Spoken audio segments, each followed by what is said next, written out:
పరిశుద్ధ బైబిల్ గ్రంథములో నుండి పరమగీత గ్రంథము ప్రియులారా 6వ అధ్యాయము 7వ వచనాన్ని నేనే చదువుతున్నాను. నీ ముసుగు గుండా నీ కనతలు విచ్చిన దాడిమ ఫలము వలె అగబడుచున్నవి. ప్రార్థన. ప్రేమ కలిగిన మహాపరిశుద్ధ తండ్రి, ఆశ్చర్యకరుడా, గొప్ప దేవుడా, గొప్ప తండ్రి, పాపపరిహారి, విమోచక, నీకే వందనాలు, స్తోత్రాలు, స్తుతులు. ఇదిగో మరి యొక్క శుక్రవార ఆరాధనలో ఈ రాత్రికాల వేళ ఇంతవరకు నీ నామాన్ని చక్కగా ఆరాధించాము పాటల ద్వారా. ఇప్పుడైతే అమూల్యమైన నీ వాక్య సందేశము ద్వారా నాతో మీరు మాట్లాడి నన్ను మమ్మల్ని అందరినీ ఆత్మీయతలో బలపరిచి నీ కొరకు సాక్షులుగా స్థిరపరిచి దేవా సంపూర్ణ సిద్ధి వైపు నడిపించమని, మీరు మాత్రమే కేవలం మహిమ పొందుకోమని మా ప్రియ రక్షకుడు దేవుడు యేసుక్రీస్తు నామమున ప్రార్థిస్తున్నాము తండ్రి. ఆమేన్. హల్లెలూయా. ప్రియులారా, పరమగీత గ్రంథములో 1వ అధ్యాయం 1వ వచనం నుండి ధ్యానిస్తూ ఇప్పుడు 6వ అధ్యాయము 7వ వచనం కూడా ధ్యానిస్తున్నాము. నీ ముసుగు గుండా నీ కనతలు ఎలా ఉన్నాయట? విచ్చిన దాడిమ ఫలము వలె అగబడుచున్నవి. ముసుగు గుండా కనతలు, ఈ చంపలు ఇవి అన్నమాట. ఇవి ఈ చంపలు, కనతలు అంటే ఇవి, ఈ భాగం. దానికేం ముసుగేశారు. ముసుగులో నుండి మేలు ముసుగేస్తారు చూసారా? కొద్దిగా చున్నీలాగా పల్చగుంటుంది, ట్రాన్స్పరెంట్గా, అవతల దొంద కూడా కాస్త మసకగా కనిపించినట్టుగా ఉంటుంది. అలా వేసినప్పుడు ఆ యొక్క కణతలు ఎలా కనబడుతున్నాయట? విచ్చిన అంటే బాగి విడిపోయిన. కొన్ని సీతాఫలాలు చూసారా? విడిపోయి ఉంటాయి, చాలా రుచిగా ఉంటాయి అవి. అలాగే ఈ దానిమ్మ ఫలం అంటే దానిమ్మ పండు.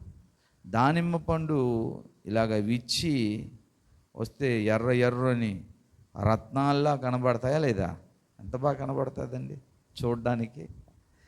ఎన్ని రంగులు పూస్తే అంత అందం వస్తుంది చెప్పండి. అలాగా నీ కణతలు కనబడుతున్నాయి అని యేసుక్రీస్తు వారు సంఘకన్యకను చూచి అంటూ ఉన్నాడు. కాబట్టి ముసుగు గుండా కణతలు మనం చాలాసార్లు చెప్పుకున్నాం ముందు అధ్యాయాలలో. ముసుగు అంటే ప్రియులారా వినయము, విధేయత. వినయము, విధేయత ముసుగు అంటే. ఆ ముసుగు అంటే వినయము, విధేయత గుండా ఏం కనబడాలట? నీ కనతలు అంటే జ్ఞానానికి సూచన. కనతలంటే మైండ్ కానీ పోయింది ఏంటి అంటావా లేదా? ఎక్కడ పెడతాం చెయ్యి? మైండ్ కానీ అంటామేంటి? పిచ్చి కానీ వచ్చింది ఏంటి?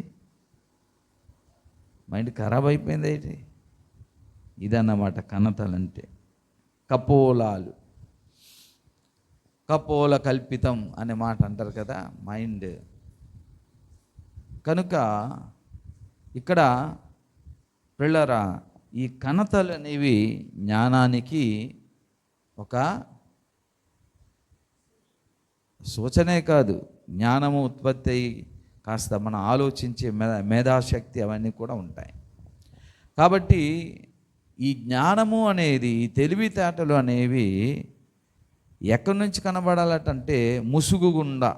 ముసుగు అంటే వినయము, విధేయత లో నుండే జ్ఞానము అనేది, తెలివి అనేది కనిపిస్తే అది అందంగా ఉంటుందట. యేసయ్యకు చాలా సంతోషం. ఎందుకు ఆ మాట చెప్తున్నాడు ఆయన అంటే, అది ఎలా కనబడుతుందట? ముసుగు ఉండా నీ కనతలని చెప్పి అది ఎలా కనబడుతుందంటే విచ్చిన దాడిమ ఫలము వలె అగపడుచున్నది. ఎంత అందంగా ఉంటుందండి విచ్చిన దాడిమ ఫలము. అంటే ఇలా విచ్చిపోయి ఆ దానిమ్మ పండు బాగా పక్వానికి వచ్చి దాని గింజలన్నీ కనబడుతుంటే అవి వజ్రాల్లా రత్నాల్లా కనిపిస్తుంది. హల్లెలూయా, హల్లెలూయా. అంత బాగా ముసుగు గుండా నీ జ్ఞానము నాకు కనబడుతున్నది. అంత అందంగా అని అర్థం, అంత సౌందర్యవంతంగా అని అర్థము. అంటే పిల్లరా, దేవుడు చూచేటటువంటి అందము సౌందర్యము లోపల ఉంటుంది.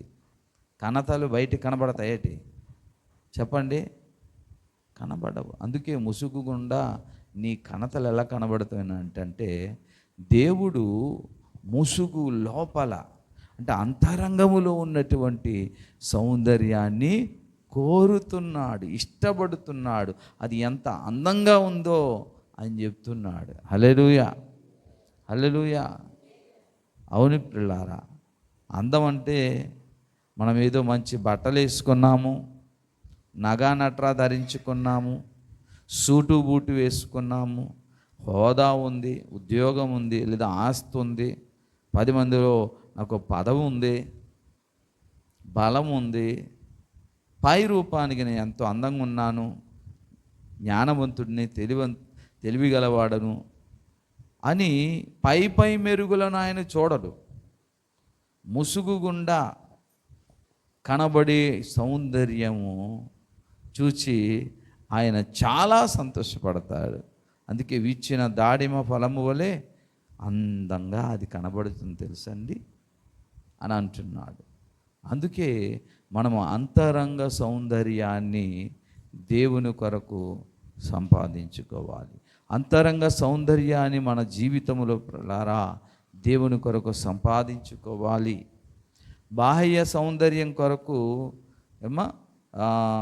ముఖం మీద మొటిమలు కానీ మచ్చలు కానీ అది ముఖానికి రాకుండా ఏం చేస్తారు? క్రీమ్స్ వాడతారు,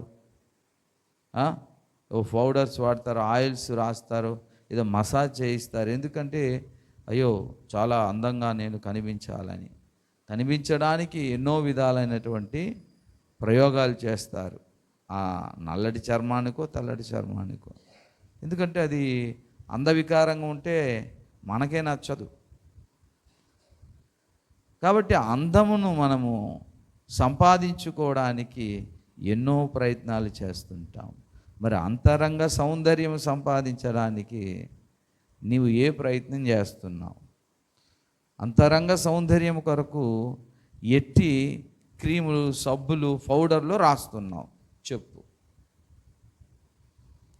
కాబట్టి దేవుడు అంతరంగ సౌందర్యమును చూచువాడు. కాబట్టే ముసుగు గుండా అన్నాడు, ముసుగు బయట అనలే. అర్థమైందండి? ముసుగు అనేది ఒక క్లాత్తో చేసేదండి.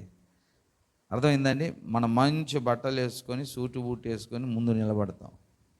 అది కాదురా, అది కాదు నాకు కావలసిన అందం, నీలో లేదు, పో పక్కకు పో అంటాడు ఆయన. చూడు ప్రభా, ఇప్పుడే రేమండ్ సూట్ కొనుక్కున్నాను నేను, ఇప్పుడే కంచిపట్టు చీర 10,000 రూపాయలు కొనుక్కొని వేసుకున్న ప్రభా, చూడు నీకోసం మేము ఆరాధించడానికి ఇంత విలువైన బట్టలు వేసుకుని వచ్చాం అంటే నువ్వు పక్కకు పోరా అంటాడు. దేవుడు అంతరంగ సౌందర్యమును కోరువాడు. అందుకే దావీదు అనలందరూ సమూయేలు ఎదుట వచ్చారు. నువ్వు వెళ్ళు, ఎస్ఐ కుమారులో నేను ఒకరిని కోరుకున్నాను రాజుగా నియమించడానికి అని పంపించినప్పుడు సమూయేలు తైలపు బుడ్డి పట్టుకుని వెళ్తాడు. వెళ్ళి, ఏమయ్యా నీ కొడుకు లేరే, దేవుడు కోరుకున్నాడు తనకు నేను అభిషేకించాలి రమ్మని చెప్తే, ఒరే పెద్దడా రా. వచ్చేసరికి హారే ఆ జానుభావుడు ఎంత బాగున్నాడో, ఎత్తు పొడుగు, ఆ రంగు రూపు చాలా బాగా ఉన్నాడు. ఖచ్చితంగా ఇతడే దేవుడు కోరుకున్నటువంటి వ్యక్తి, ఇతన్ని రాజుగా చేస్తాడు. అబ్బా అనుకున్నాడు. దేవుడు సమూయేలుతో చెప్పాడు, సమూయేలు, నేను ఇతన్ని త్రోసేశానయ్యా, ఇతన్ని త్రోసేశాను, ఇతను రాజు ఏంటి? అరే అలాగా ఇతను కాదట, బాబు ఇంకెవరు ఉన్నారా? ఉన్నాడు. అరే రారా అని రెండోని పిలిచాడు. మూడో ఇలా పిలిచేసరికి ఈ లవర్ని నేను కోరుకోలే. మరి ఏంటి ప్రభా ఇక్కడ ఇంకెవరు రాలేదే? నేను కోరుకున్నానుగా ఎస్ఐ కుమారుల్లో. ఏమండి వీళ్ళు తప్ప ఇంకెవరు లేరు. ఉన్నాడండి ఒకడు. ఎవరబ్బా? వాడు గొర్రెలు కాసుకుంటున్నాడండి, మందలవి మేపడాకి అడవిలోకి వెళ్ళాడు. అవునా? అన్నే పిలిపించు. అవునా, సరే రే తొందరగా పిలిచిరండి తమ్ముడిని అంటే దావీదుని పిలుచుకొచ్చాడు. అప్పుడు నేను కోరుకునిన వాడు ఇతడే. హల్లెలూయా. అంతరంగ సౌందర్యమును కోరువాడు. వాళ్ళందరూ బయటికి చాలా చక్కగా కనబడుతున్నారు, వీరాది వీరులు, సూరాది సూర్యులా కనబడుతున్నారు. కానీ యెహోవా దేవుని కొరకు, దేవుని కార్యముల కొరకు, దేవుని ప్రజల కొరకు రోషం అంతరంగములు లేదన్న సంగతి దేవుడు తెలిసిపోయింది. ఇతడు పనికొస్తాడు.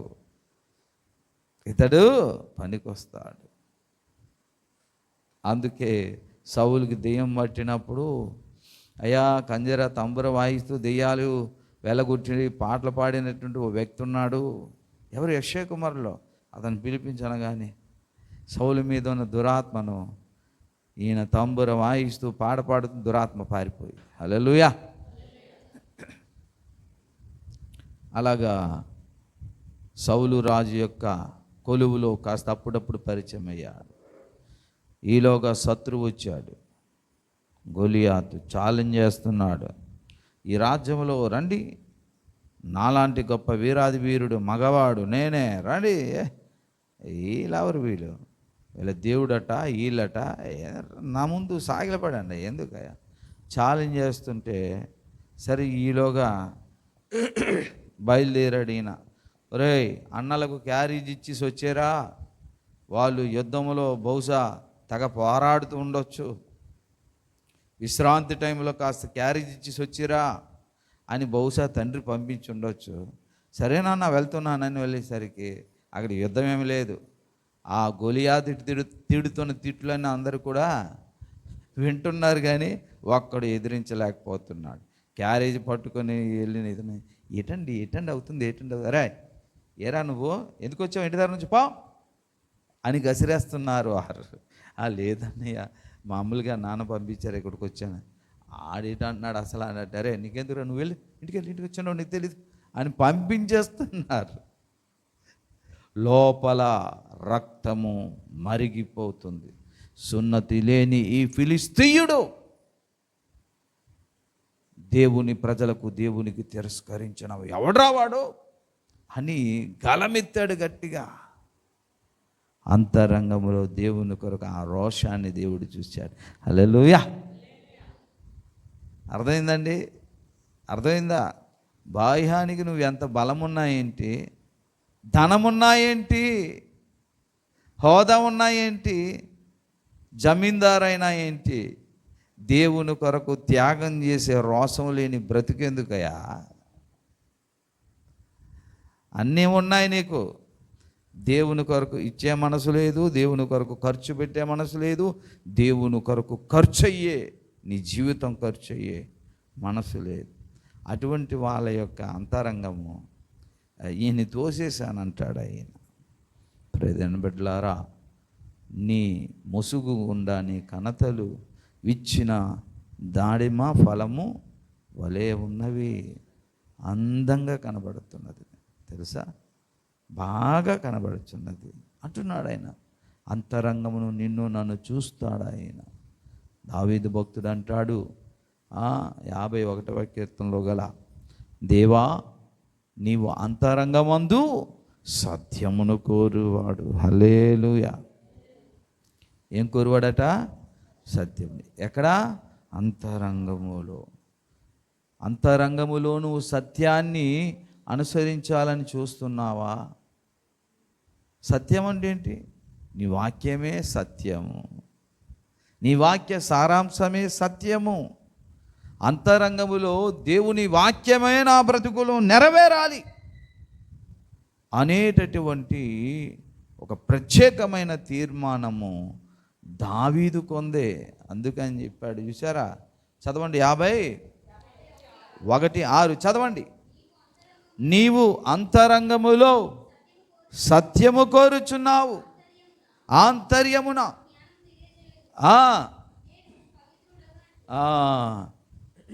చాలు పిల్లారా.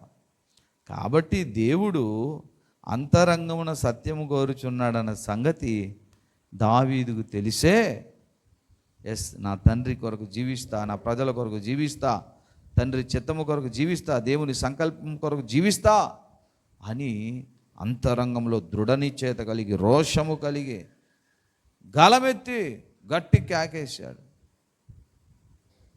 అందరూ పెద్దోలే దావీదు కంటే, ఒరే నీకెందుకు రే పిచ్చేదవా, ఏంటి ఎందుకు వచ్చి వెళ్ళిపోమని చెప్తుంటే ఇంటికెళ్ళు అని తోలేస్తున్నారు. అయితే దావీదు అనిన మాటలు అందరూ విన్నారు. ఏమండో, యెషయా కుమారుల్లో చాలామంది ఉన్నాడు, ఆ లాస్ట్ చిన్నోడట, ఆయన చాలా రోషంతో అంటున్నాడు.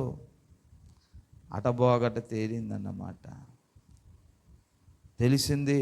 సరే, ఇదివరకే సౌలు రాజు కొన్ని బహుమానాలు కూడా ప్రకటించాడు, వాడితో యుద్ధమాడి జయించాలని. సరే పిల్లారా, ఆ విధంగా గొలియాతుని జయించడానికి కారణం ఏంటంటే అంతరంగమందు దేవుడంటే ఇష్టం, దేవుని సంకల్పం అంటే ఇష్టం, దేవుని సత్యం అంటే ఇష్టం, దైవ జ్ఞానం అంటే ఇష్టం, ఆంతర్యమున ధర్మశాస్త్రం అంటే ఇష్టం అతనికి. కాబట్టి దేవుడు దావీదుని చూసి, ఎంత అందంగా ఉన్నావు, ఇచ్చిన దాడిమ్మ ఫలము వలె అగబడుచున్నావయ్యా దావీదు అన్నట్టు అంటున్నాడు అక్కడ. ఎంత అద్భుతమైన విషయం అండి. దావీదు అంతరంగాన్ని చూసేశాడు దేవుడు. మీకు సంగతి తెలియదయ్యా, దావీదు నా హృదయానుసారుడు అనేసాడు ఆయన. హల్లెలూయా. మరి నీకోసం నా కోసం ఎందుకు అనడం లేదు ఆయన? మన అంతరంగమందు సత్యం కోరట్లే. అర్థమైందండి? కనుక నీ ముసుగు గుండా నీ కణతలు, లోపల ఉన్నటువంటి జ్ఞానము, దేవుడే ఒక్కోసారి దైవిక జ్ఞానం ఇస్తాడు. ఆ దైవిక జ్ఞానం పైనుండి వచ్చింది. యాకోబులో చెప్తాడు, పైనుండి వచ్చిన జ్ఞానము సులువుగా లోబడుతుందట, మృదువైనదట. హల్లెలూయా. కనుక మనము దేవుని సన్నిధానంలో కనిపెట్టి ప్రార్థన చేసినప్పుడు, వాక్యం చదువుతున్నప్పుడు పరిశుద్ధాత్మ దేవుడు జ్ఞానాత్మతో నింపుతాడు, లేఖనాల మర్మాలతో కూడా నింపుతాడు, ఎన్నో ప్రత్యక్షతలు ఇస్తాడు, ఎన్నో విషయాలు మానవ మేధస్సుకు అందని మానవాతీత జ్ఞానముతో కూడా తన బిడ్డలకు, తన దైవజనులకు కూడా దేవుడు జ్ఞానముతో నింపుతాడు. నింపినప్పుడు పరలోక మర్మాలు, ఇహలోక మర్మాలు, గడిచిన యుగాలలో ఉన్న మర్మాలు, రాబోయే యుగాలలో భవిష్యత్ కాల ప్రణాళికలు, ఇవన్నీ కూడా అర్థమవుతాయి. అంత చక్కగా అర్థమైన తరువాత నీలో గర్వము కూడా చోటు చేసుకుని మొదలైందనుకోండి గర్వం, దానిని బట్టి నువ్వేమైపోతావో తెలుసా? పడిపోతావు, మరో సాతానుగా మారే అవకాశం ఉంది. నువ్వు ఎంత జ్ఞానవంతుడమైనా సరే, ఆ జ్ఞానము అంతా కూడా నీ విధేయతలోను, నీ యొక్క వినయములోనూ ఉండాలి. అర్థమవుతుందండి? నువ్వు ధరించుకోవలసినటువంటి ఆభరణాలు, అలంకారాలు వజ్ర వైడూర్య కెంపు గోమేధికాలు కావు. ముందు నువ్వెంత జ్ఞానవంతుడివైనా జ్ఞానవంతురాలవైనా, ఎంత సంపాదించినా, ఎంత భక్తి ఉన్నా, ఎంత పరిశుద్ధత ఉన్నా సరే, నా ముందు నువ్వు వినయమును భూషణముగా, అంటే వినయభూషితురాలుగా నా ముందు నువ్వు ఉండాలి. అప్పుడే నువ్వు నాకు అందంగా కనబడతావు అంటున్నాడు. హల్లెలూయా. సకల జ్ఞానము నొందినటువంటి జ్ఞానవంతురాలైనటువంటి సూలమ్మితి కన్యక ఎంత జ్ఞానము సంపాదించినా దేవుని ముందు మాత్రము వినయభూషితురాలు, వినయం అనేటటువంటి ముసుగును ధరించుకొని, నీ పాటిదాననయ్యా, నీ పాదదాసిని అంటదన్నమాట. అలా అన్నప్పుడల్లా ఆమె అందమే అందం అంటాడు ఆయన. హల్లెలూయా, హల్లెలూయా. అర్థమవుతుందండి? ప్రదేని బిడ్డలారా, ఒకవేళ ఆ జ్ఞానము కలిగి నీకు ప్రేమ లేకపోయినా, వినయము లేకపోయినా, విధేయత లేకపోయినా, నీవు జ్ఞానమును బట్టి గర్వించి నాశనాన్ని తెచ్చుకుంటావు. అలా పడిపోయిన వాడే సాతాను. యెహెజ్కేలు గ్రంథం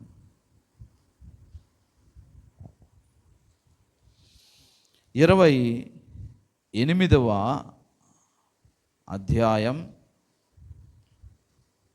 చదవండి పిల్లారా, 3వ వచనం నుండి.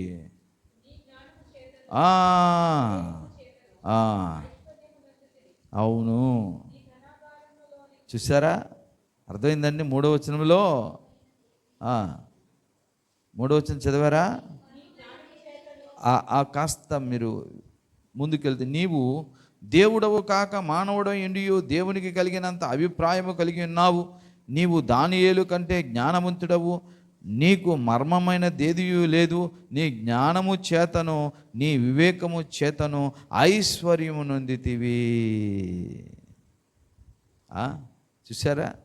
ఇంకా కింద వచనాలు అలాగ వెళ్తే బహుశా 17వ వచనం చదవండి ఒకసారి. చూచుకొని నీవు గర్వించిన వాడవై నీ తేజస్సు చూసుకొని నీ జ్ఞానమును చెరుపుకొంటివి. చాలు చాలు చాలు. చూశారండి? జ్ఞానమును బట్టి ఏమయ్యాడట చెప్పాలి? చెరుపుకున్నాడు, అతిశయించాడు. నేను జ్ఞానిని కదా, నాకంటే మహామేధావి ఎవడుంటాడు, కాబట్టి ఇక నేనే రాజుని, నేనే దేవుణ్ణి అన్నంత ఫీలింగ్ వచ్చేస్తుంది అన్నమాట. కాబట్టే వినయానికి విధేయతకు బదులుగా గర్వము, హెచ్చింపు మొదలైందనుకో, దిగిలా పడిపోతాడు. ఏమనుకున్నాడట? చదివాం కదా, ఏమనుకున్నాడట? అది సాతానును గూర్చి ఉపమాన పరిభాషలో దేవుడు రాయించిన ఒక సత్యం. అది అర్థమైందండి? ఇంకా అలాగ చెప్పుకుంటూ చూడండి, అదే జ్ఞానమును గూర్చి చెప్తాడు అదే అధ్యాయంలో.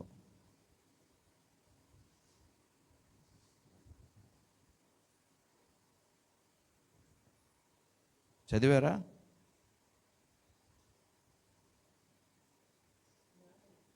అదే 17వ అధ్యాయంలో చదువుకుంటూ వెళ్తే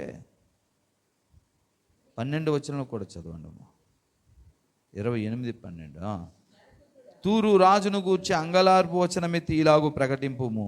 ప్రభు అయిన యెహోవా సెలవిచ్చినదేమనగా, పూర్ణ జ్ఞానమును సంపూర్ణ సౌందర్యమును గల కట్టడమునకు మాదిరివి దేవుని తోటయగు ఏదోనులో నీవుంటివి. మాణిక్యము, గోమేధికము, సూర్యకాంతమని, రక్తవర్ణపు రాయి, సులిమాని రాయి, మరకతము, నీలము, పద్మరాగము, మాణిక్యము ఆను అమూల్య రత్నములతోనూ బంగారములతోనూ నీవు అలంకరింపబడి ఉన్నావు. జ్ఞానము, జ్ఞానము. అర్థమైందా? ఎన్ని రత్నాలు ఉన్నాయి ఇక్కడ? వజ్రాలు చెప్పారా లేదా? ఉంది. సులమితి కన్యకు కూడా ఉంది. అందుకే ఏం చెప్పాడు ఆయన? ఏం పోలిక పోల్చాడు గుర్తుందా? విచ్చిన దాడిమ ఫల దాడిమ దాడిమ పండు యొక్క విచ్చిన దానిమ్మ పండులా కనబడుతున్నావు. దానిమ్మ పండు విచ్చి బాగా పలగబారి వీడితే ఎలాగుంటాయి? రత్నాలు ఉండవు, ఎర్రగా. అలాగుంది. అన్ని విధాల జ్ఞానం నువ్వు సంపాదించుకున్నావు అంటున్నాడు. ఇక్కడ కూడా సేమ్ అలాగే సాతానుగాడు కూడా చూసారా, నీ సౌందర్యం కట్టడం ఎలా ఉందట చూడండి. మాణిక్యము, గోమేధికము, ఇవన్నీ రత్నాలు అన్నమాట, వజ్రాలు. మాణిక్యము, గోమేధికము, సూర్యకాంతమని, రత్నవర్ణపు రాయి, సులిమాని రాయి, మరకతము, నీలము, పద్మరాగం, మాణిక్యము అను అమూల్యముల రత్నములతో బంగారముతో నీవు అలంకరింపబడి ఉన్నావు. కానీ ఇవన్నీ ఉన్నది కానీ ముసుగు లేదు వీడికి. ఏ ముసుగు? వినయం అనే, విధేయత అనే ముసుగు లేదు. కానీ ఇప్పుడు సూలమ్మితి కన్యకేముంది? ఇప్పుడు నీకు నాకేముండాలి? ఇప్పుడు ఎంత జ్ఞానము సంపాదించినా, ఎంత పరిశుద్ధత సంపాదించినా, భూమి మీద ఎంత సేవ చేసినా, ఎంత దేవుడికి ఇచ్చినా, ఎన్ని సత్క్రియలు చేసినా, నీకు నాకు ఉండవలసిందేంటి? దేవుని ముందు ఉండాల్సిందేంటి? వినయం అనే ముసుగు. ఆ కారణం చేతనే స్త్రీలకు ప్రిల్లారా, ముసుగు అనేది పరలోకంలో దేవదూతన సూచనట. అలా ఎందుకు పెట్టాడంటే, స్త్రీలు సంఘములు ముసుగంటే రెండు ఒక అంటే ప్రధానమైనటువంటి అర్థాలు. ఒకటేమో స్త్రీ, అందరూ కూడా ముసుగు. పురుషుడు క్రీస్తుకు సాదృశ్యం కదా, స్త్రీ సంఘానికి సాదృశ్యం. పురుషుని ముందు స్త్రీ ఎంత జ్ఞానవంతురాలైనా, ఎంత పరిశుద్ధురాలైనా, ఎంత ఏమండి ఎన్ని సత్క్రియలు చేసిన వ్యక్తి అయినా సరే, విధేయతనే ముసుగు లేకపోతే, అంటే మనమందరం స్త్రీలే. మళ్ళీ బాబు, సూలమ్మితి కన్యక వధువు సంఘం అనే స్త్రీలో ఇక్కడ జాన్ గారు, నేను, ఎజ్రా శాస్త్రి, రూబేను, మార్కు, గోవింద, జోష, వీళ్ళందరూ మనమందరం స్త్రీయే. యేసయ్య ముందు మాత్రం ఏం వేసుకోవాలి? మీలో మేము కూడా. మీరు వేసే ముసుగు అంటే దాని అర్థం ఏంటంటే, మనమందరం ఒకానొక నాడు దేవుని ముందు వినయము, విధేయత అనేటటువంటి ముసుగు వేసుకొని నీ పాదదాసిని ప్రభువా అనాలి. అది ప్లాన్. హల్లెలూయా, హల్లెలూయా. అర్థమైందండి? అందుకు ముసుగు వేయాలి మనం దేవుని ముందు. నువ్వు వేయాలి, నేనే వేయాలి. నీవేమో ఈ ముసుగు వేయాలి, అంతరంగంలో విధేయత అనేటటువంటి వినయము, వినయం అనేటటువంటి అలంకరణ కూడా ధరించాలి. వినయభూషితురాలు నువ్వు కావాలి, నేను కావాలి, మనము కావాలి. పురుషులు ఎవరి ముందు? ఎవరి ముందు? యేసయ్య ముందు. అది దేవుడు కోరుతున్నాడు. అందుకే అక్కడ సూలమ్మితి కన్యక అనగానే అక్కడ స్త్రీలు పురుషులు మొత్తం కలిపే. ఆహా, అంటే మనం అందరము ముసుగేసుకుని ఆయన ముందు ఉన్నాము. అంటే వినయము, విధేయత కలిగి. ఎందుకు అది ఉండాలంటే, నువ్వు ఇచ్చిన ధనం బట్టి, లేదా ధర్మమును బట్టి, లేదా గొప్ప పరిచర్యను బట్టి, పరిశుద్ధతను బట్టి, ఇచ్చే కానుకను బట్టి, లేదా జ్ఞానమును బట్టి, వరాలు బట్టి కాదు. నువ్వు ఎప్పుడు అవన్నీ అందం అనిపిస్తుంది అంటే ముసుగేయి, వాటన్నిటి మీద ముసుగేయి. ఏంట ముసుగు? వినయమును ధరించుకో, అప్పుడు అవన్నీ నాకు నచ్చుతుంది అంటాడు. వినయము లేని పరిశుద్ధత, వినయము విధేయత లేని భక్తి, వినయము విధేయత లేని పరిశుద్ధత, వినయము విధేయత లేనటువంటి జ్ఞానము, వినయము విధేయత లేని ధర్మము నాకు నచ్చదు.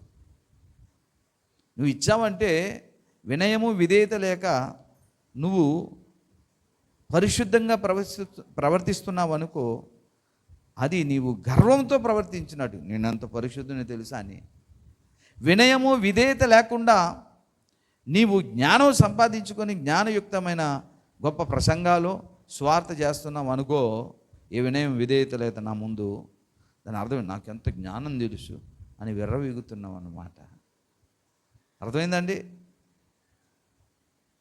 వినయము విధేయత లేకుండా కానుకిచ్చిన, ధర్మం చేసిన, చూసావా, మనలాగెవరు ధర్మం చేయలేరు, మనలాగెవరు దానం చేయలేరు, కానుక ఇవ్వలేరు. అని గర్వంతో చేస్తున్నావు నువ్వు. కాబట్టి ఆ దేవుడికి నచ్చదు. అంతా చేసి ఏమనమన్నాడండి ఆయన? ఏమనమన్నాడు తెలుసా? నువ్వు పరిచర్య చేయి, దెయ్యాల వెలుగొట్టు, నీ దేహము మొత్తం ప్రభు కొరకు సజీవయాగంగా ఇచ్చేసాయి, నిలువు దోపిడీ ఇచ్చే బంగారం అంతా, పరిచర్యకి వెళ్ళు, కొండల్లోకి వెళ్ళు, కోణల్లోకి వెళ్ళు, ఆస్తులు అమ్మేసేయి. అంతా నువ్వు చేసిన తర్వాత నా దగ్గరకు వచ్చి నువ్వు ఎలా ఉండాలి? వినయము విధేయత ధరించుకొని పాదాలు ఏసే పాదాలు పట్టుకొని, నీ పాద దాసిని ప్రభువా, నీ పాద దాసుడనండి నేనేం చేశాను? నేనేం చేయలేదే, చేయవలసిందే చేశాను తప్ప నేనేం చేసేసాను ఆయన అనాలట. యేసయ్య చెప్పాడు ఆ మాట. లూకాసు వార్త 17వ అధ్యాయము 9వ వచనం. ఓకే. ఆ దాసుడు ఆజ్ఞాపించబడిన పనులు చేసినందుకు మెచ్చునా?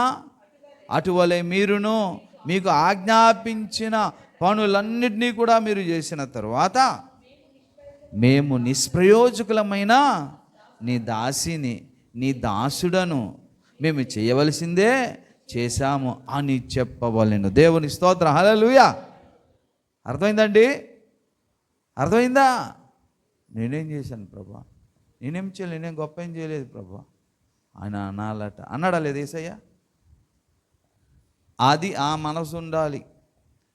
అది విధేయత అంటే, అది వినయం అంటే.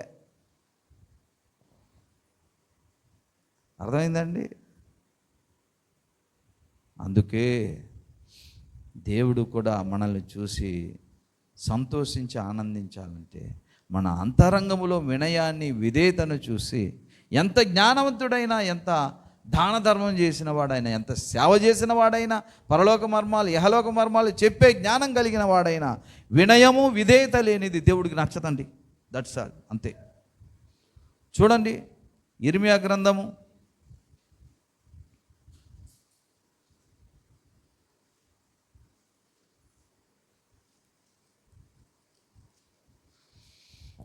9వ అధ్యాయం 23వ వచనాన్ని చదవండి.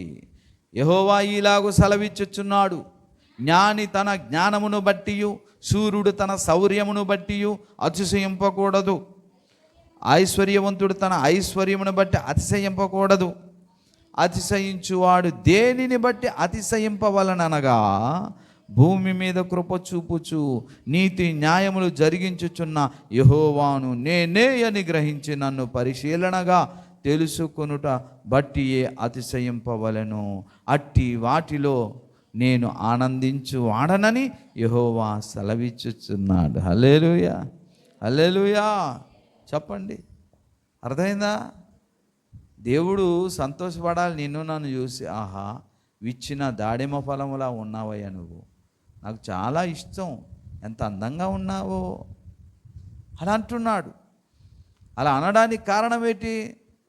ఆ జ్ఞానానికి, ఆ పరిశుద్ధతకు, ఆ దానానికి, ధర్మానికి, అన్నిటికీ మనం వేసుకోవాలి ముసుగు. వినయము విధేయత తగ్గింపని ముసుగు వేసుకొని ప్రభు పాదాల దగ్గరకు వెళ్ళాలి. అలా ఒకవేళ నువ్వు వెళ్ళకపోతే దేవునికి నచ్చదు. జ్ఞాని తన జ్ఞానమును బట్టి, ఐశ్వర్యవంతుడు తన ఐశ్వర్యమును బట్టి, సూర్యుడు తన శౌర్యమును బట్టి, బలమును బట్టి, వద్దు అన్నీ నేను నీకు ఇచ్చాను. నా ముందు వచ్చేటప్పుడు అన్నీ వదిలేసి వినయభూషితుడవై నా ముందు వస్తే